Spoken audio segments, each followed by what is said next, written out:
Mummy, आप इतनी अच्छी एस्ट्रोनॉट हो, फिर ये अर्ली रिटायरमेंट क्यों? क्योंकि बचपन से मेरा बस एक ही सपना था, जिसके लिए मैंने लाइफ में बहुत कुछ खोया और छोड़ा। लेकिन अब इस अर्ली रिटायरमेंट के जरिए मैं बस तुम दोनों के साथ और पास रहकर बिना किसी हड़बड़ी के जिंदगी जीना चाहती हूँ। सास की बात सुनकर काजल मुस्कुराकर चली जाती है। उसी शाम ऑफिस से घर वापस आकर अजय अपनी मम्मी के पास बैठता है। मम्मी, क्या हमारी स्पेस ऑर्गेनाइजेशन कोई नया स्पेस मिशन प्लान कर रही है? क्या मिशन है, बताओ ना मम्मी। हे भगवान, शरीर इतना बड़ा हो गया लेकिन दिमाग आज भी बच्चों से गया गुजरा है। घर में आया नहीं कि सवाल शुरू। तो तुम जवाब दे दो ना। मैं क्या जवाब दूं? जैसे तुझे मेरे रिटायरमेंट के बारे में पता ही नहीं। इतने समय से तूने मुझे ऑफिस जाते हुए देखा क्या? फिर मुझे कैसे पता होगा? जा, तेरी पत्नी से पूछ, वो रोज ऑफिस जाती है। माँ की बात पर अजय आवाज लगाकर काजल को बुलाकर वही सवाल उससे भी पूछता है, पर काजल उसका कोई जवाब नहीं देती। और बोलो पत्नी से पूछने के लिए, मैडम जवाब ही नहीं दे रही। सवाल जायज हो तो जवाब मिलेगा ना, तुम्हें अच्छे से पता है। कॉन्फिडेंशियलिटी रूल्स के चलते हम किसी से भी ऑर्गेनाइजेशन और मिशन से रिलेटेड कोई बात नहीं कर सकते। वो तो पता है, लेकिन मुझसे भी छुपाने का मतलब समझ में नहीं आया। वो मम्मी, रिटायरमेंट एप्लीकेशन के बाद से आपने ऑफिस भी आना बंद कर दिया। सबको लगा कि अब आप इंटरेस्टेड नहीं होगी, इसलिए इन्फॉर्म नहीं किया। क्या तुम भी इस मिशन का हिस्सा हो? मैं ही इस मिशन की लीड साइंटिस्ट हूँ। ये हमारा अब तक का सबसे बड़ा और इम्पोर्टेंट मिशन है। अगर ये सक्सेसफुल हो गया तो दुनिया में हमारे नाम के साथ मेरा प्रमोशन भी पक्का है। काजल की बात सुनकर दोनों माँ बेटे हैरान रह जाते हैं, लेकिन फिर सब साथ मिलकर सेलिब्रेट करते हैं। अब दिन बीतने लगते हैं। काजल स्पेस मिशन के चलते पहले से ज्यादा बिजी हो जाती है और देर तक ऑफिस में समय बिताने लगती है। कुछ समय तक इसे चुपचाप देखने के बाद एक सुबह बहू को सामने देखकर आखिरकार सास उसे टोक ही देती है। आ रही हो या जा रही हो? भाई, हमें तो तुम्हारी शक्ल देखे लगता है सदियां बीत गई।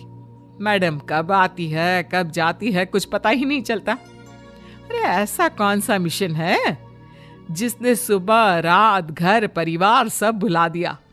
मिशन तो मैंने भी बहुत देखे हैं और गई भी हूं, पर ऐसा हाल कभी नहीं हुआ। मम्मी, मैं आपकी चिंता और गुस्सा समझ सकती हूँ, पर यह स्पेस मिशन आज तक के सभी मिशन से बहुत अलग है।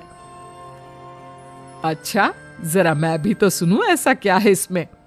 आई एम सॉरी मम्मी, मैं नहीं बता सकती। भूलो मत, मैंने रिटायरमेंट अप्लाई किया है, लेकिन रिटायर होने में अभी 7 महीने बाकी है, जिसके हिसाब से मैं आज भी ऑर्गेनाइजेशन का हिस्सा हूं। तो मुझे बताकर तुम कोई रूल नहीं तोड़ रही। मुझे सब याद है मम्मी, और मुझे ये भी पता है कि अगर आप साथ दें तो मिशन के लिए बहुत बड़ी मदद साबित होगी। पर सीनियर्स ने रूल बनाया है कि इस मिशन की इंफॉर्मेशन सिर्फ उन्हीं के पास होगी जो इसका पार्ट है, और मुझे तो उन्होंने खास अपने पास बुलाकर ये समझाया था। बहू की बात सुनकर सास सोच में पड़ जाती है और अगले दिन खुद भी ऑफिस पहुंच जाती है। ओहो, क्या बात है मैडम, रिटायरमेंट के एप्लीकेशन के बाद तो आपने दर्शन देने भी बंद कर दिए।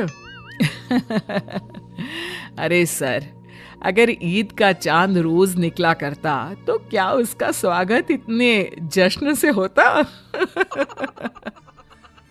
इस पर सीनियर भी हंसने लगते हैं और दोनों कैबिन में जाकर बैठ जाते हैं, जहां सास बातों बातों में नए स्पेस मिशन के बारे में पूछती हैं।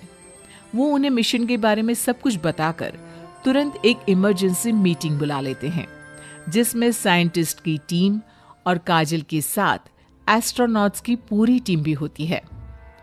तो ये है हमारी टीम, जो सब कुछ भूल कर दिन रात इसी मिशन पर काम कर रही है। अगर आप भी हमें ज्वाइन कर ले तो सोने पर सुहागा हो जाएगा। अगर आप मुझे टीम में चाहते थे तो पहले कांटेक्ट क्यों नहीं किया? आपने स्पेस में ना जाने के फैसले के साथ डेस्क जॉब का भी इनकार कर दिया और अर्ली रिटायरमेंट के लिए अप्लाई कर दिया, और फिर पिछले 1 महीने में किसी के साथ कोई कांटेक्ट भी नहीं हुआ।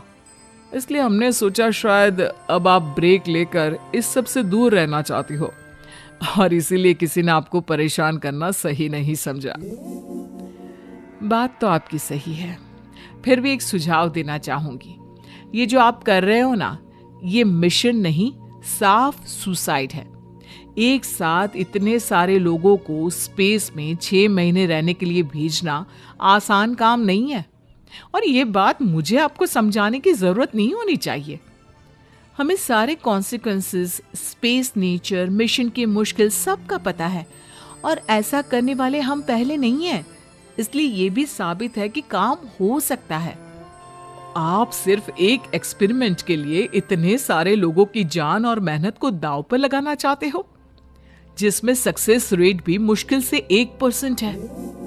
बहुत देर तक इन्हीं सब बातों पर बहस चलने और काजल की सास उर्फ ऑर्गेनाइजेशन की सबसे एक्सपीरियंस्ड एस्ट्रोनॉट को बहुत देर समझाने के बाद भी जब वो राजी नहीं होती, तो ऑर्गेनाइजेशन के सीनियर्स को उन्हें घर वापस भेजना पड़ता है। लेकिन उसी के बाद से न चाहते हुए भी सास मिशन के बारे में सोचना बंद नहीं कर पाती। इसी तरह 1 हफ्ता बीत जाता है। माँ, जब घर में बैठकर भी मिशन के बारे में ही सोचना है, तो इससे अच्छा है कि वहां जाकर इस सोच के जरिए उनकी मदद ही कर दो। उन्हें ऑफिस में नहीं, स्पेस में जाने के लिए मेरी जरूरत है। वो चाहते हैं कि मैं हेड एस्ट्रोनॉट बनकर बाकी सबके साथ स्पेस में जाऊं। वाओ, रिटायरमेंट से पहले आखिरी असाइनमेंट की तरह इससे अच्छा और क्या हो सकता है माँ? आपको हाँ बोल देना चाहिए। उस टीम में एक मेंबर काजल भी है। अगर हम दोनों ही चले जाएंगे तो तुम अकेले कैसे रहोगी?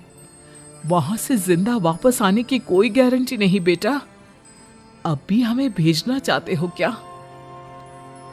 जिस दिन से आपको पहली बार स्पेस में जाते देखा है, तभी से ये डर और पॉजिटिविटी दोनों साथ लेकर जीना सीख गया हूं।